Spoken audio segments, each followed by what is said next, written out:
Hello everyone, how are you? I'm taking a break from the computer. The herb course is doing really well and I've got some fantastic students, and this film is dedicated to them because they've been working very hard as well on their assignments. So today I'm out in the mountains. I thought it'd be nice to show you some of our lovely scenery and a little bit of history as well, as we're approaching St. Patrick's Day. So we're going up to a shrine which is dedicated to St. Patrick. It's a little mini pilgrimage. It's one of the several pilgrimage walks in Ireland today, because so many people were going over to France and Spain to do the Camino, which is a very long pilgrimage, a very ancient pilgrimage. But we have our pilgrimage sites here as well, and this is one of them. So it is currently, it has been appropriated by the church and it's now dedicated to Patrick, saint of our isle. So I'm going to bring you up there and show you it, and also tell you something about the history when we get there.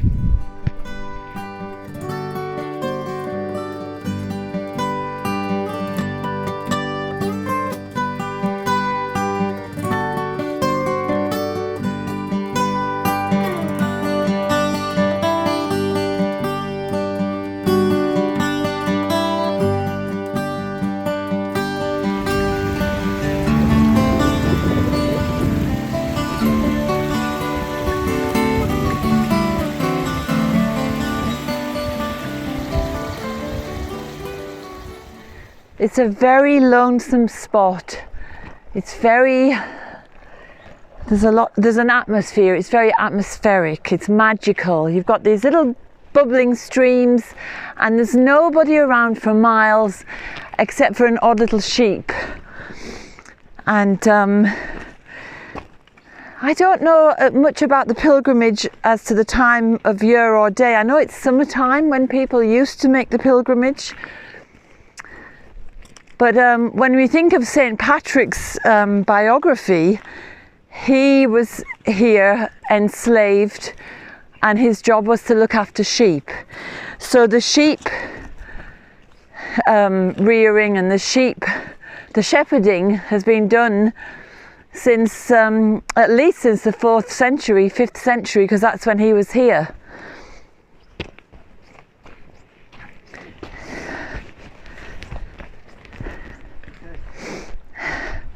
So if you look around at this amazing view and imagine these hillsides dotted with sheep, and imagine what was it like for Patrick as a young slave to be out here in all weathers looking after those sheep.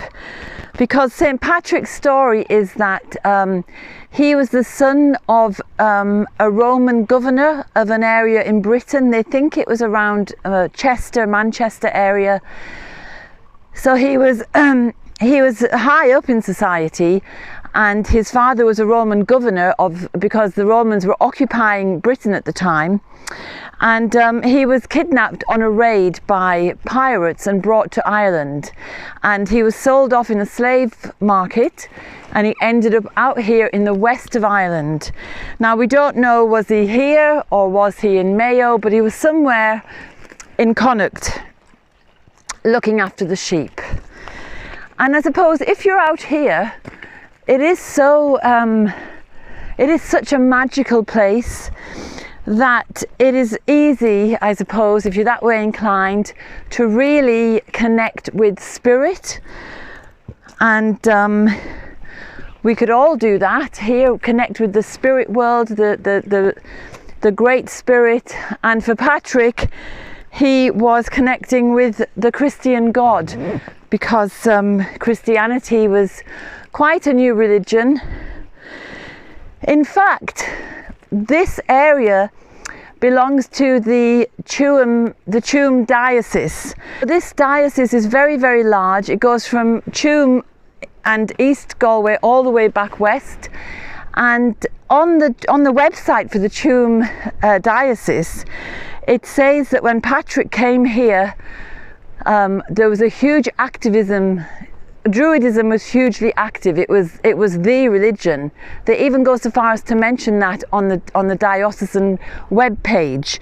And then Patrick came and changed all that.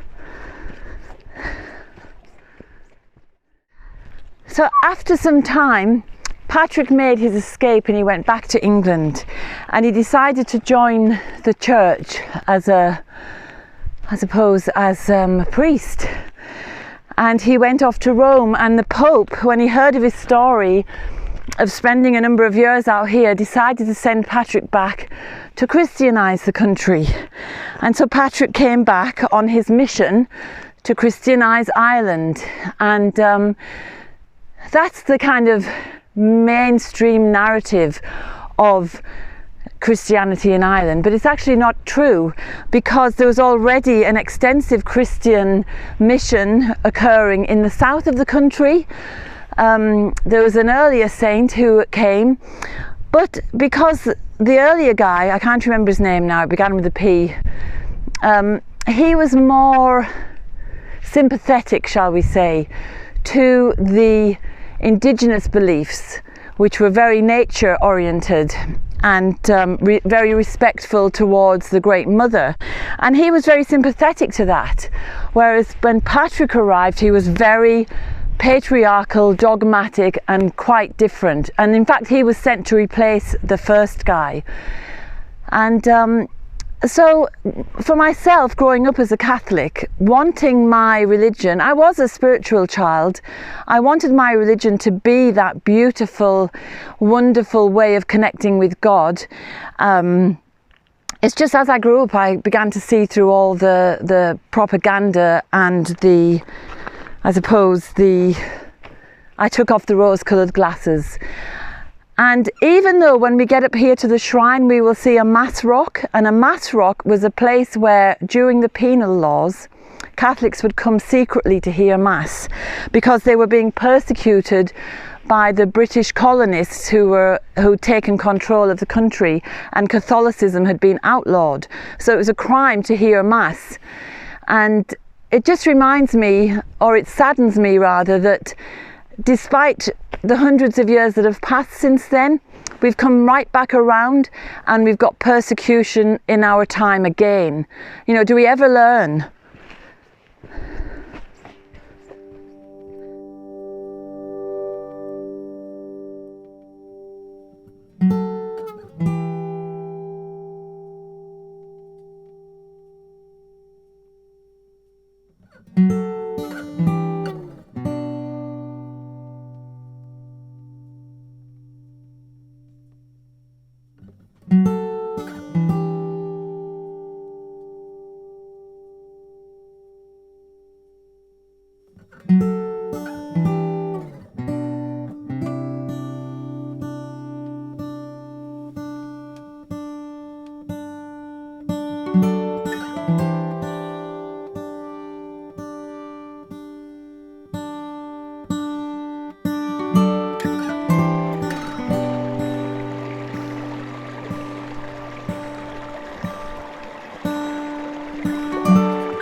There it is.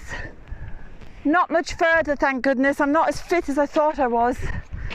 I certainly wouldn't like to be sneaking up here to a mass rock, being persecuted.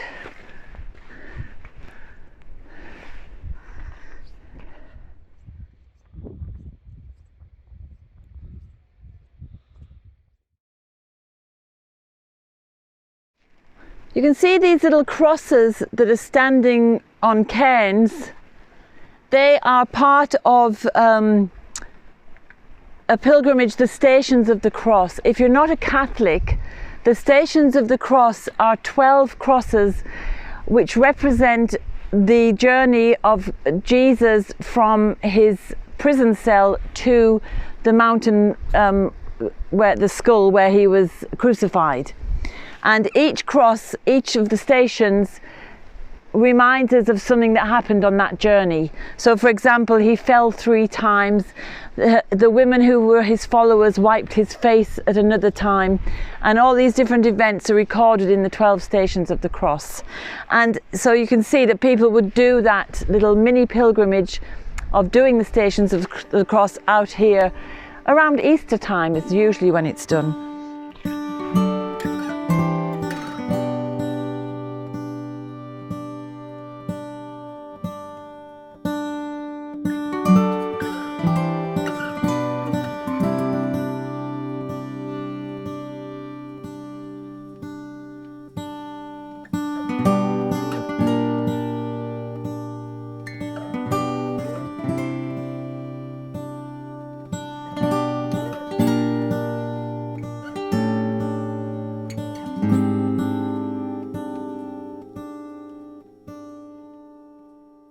So we're here, we're up on the top of the mountain. It's not a very high mountain, it's just a little slope really, but it does have amazing views across Joyce Country and Connemara.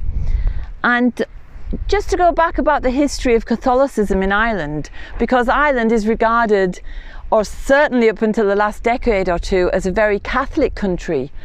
But in actual fact, just before the Reformation in England under Henry VIII, Catholicism in Ireland was dying out because there were very few priests, especially in hinterlands like this. And it may well have died out completely, because even though Christianity had been established, it was definitely just a veneer, because the old superstitions and folklore and pagan beliefs were still very much alive. So coming up to the Reformation, there was definitely a decrease in Catholic worship, shall we say. And it was only because of the Reformation and the colonialisation of the Tudors into Ireland with their various plantations that people began to identify with Catholicism, because it was a sign of nationhood and nationality. So that's when Catholicism rose again, and people were petitioning the popes to come and help us out, which they never did. So, you know, we endured Tudor colonisation and Cromwellian and Georgian right up until 1922. So anyway, here's a beautiful statue of Patrick, showing him with a little ram, because he'd spent his time shepherding here. And there is a tiny little chapel. It's the smallest chapel in Ireland, and it has 4 stained glass windows. So I'm just going to have a look at them.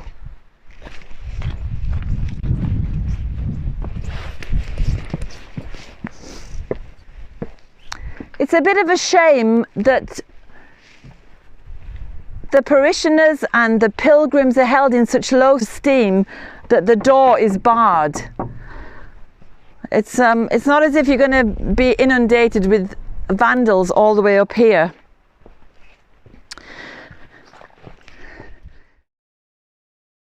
So this window here is St. Patrick in his beautiful green robes of Ireland, the green of Ireland in his robes.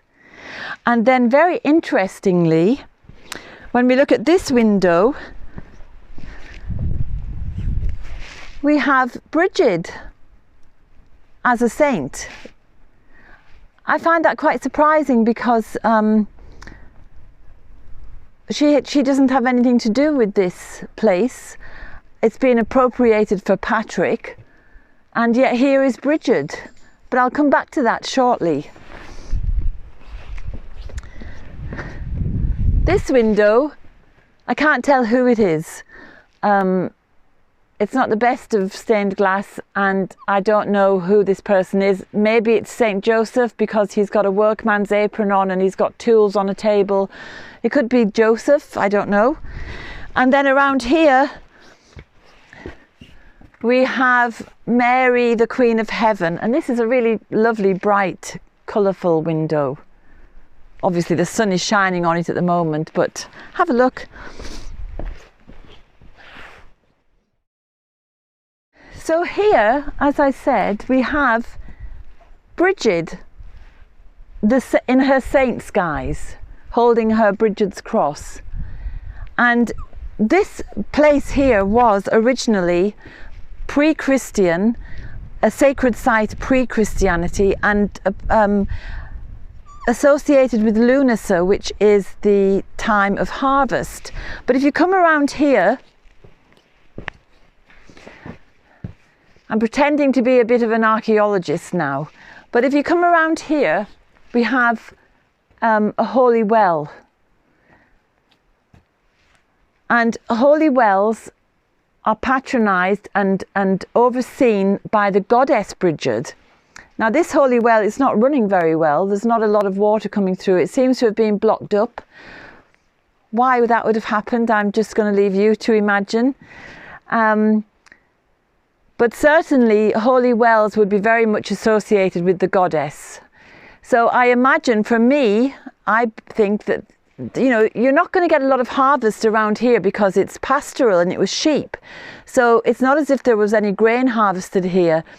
So I imagine this was a shrine dedicated to the goddess because of the beautiful clear water that we've seen all the way along coming down the mountain.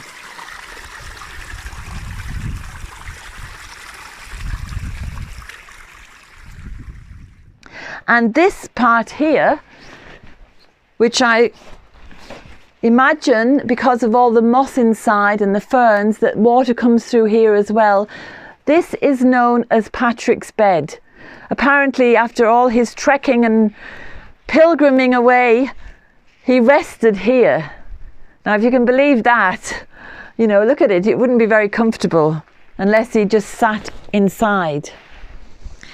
So it's interesting to see how Christianity puts a veneer over our indigenous pre-Christian religion and beliefs and spirituality. I suppose it's history is written by the conquerors, and the church was, of course, a huge conqueror of various places. And nevertheless, there is still a beautiful, peaceful energy here, even though in past times there would have been a lot of fighting, because we have the Joyce country and the Connemara sides coming together, and they often would have been fighting battles of honour, and it would have disrupted religious services, shall we say, because there would have been poaching involved. But a colourful life, colourful times, and now it's very quiet because Ireland is so, this area is very underpopulated. I'm just looking over there and there's a lake, and to me that is very interesting. Obviously it's interesting in itself, but it's interesting being so close to this pre-Christian shrine, because lakes in folklore and superstition, there was always somebody living in the lake. And I'm going to go away now and do some research on that and find out if there's any local folklore about it.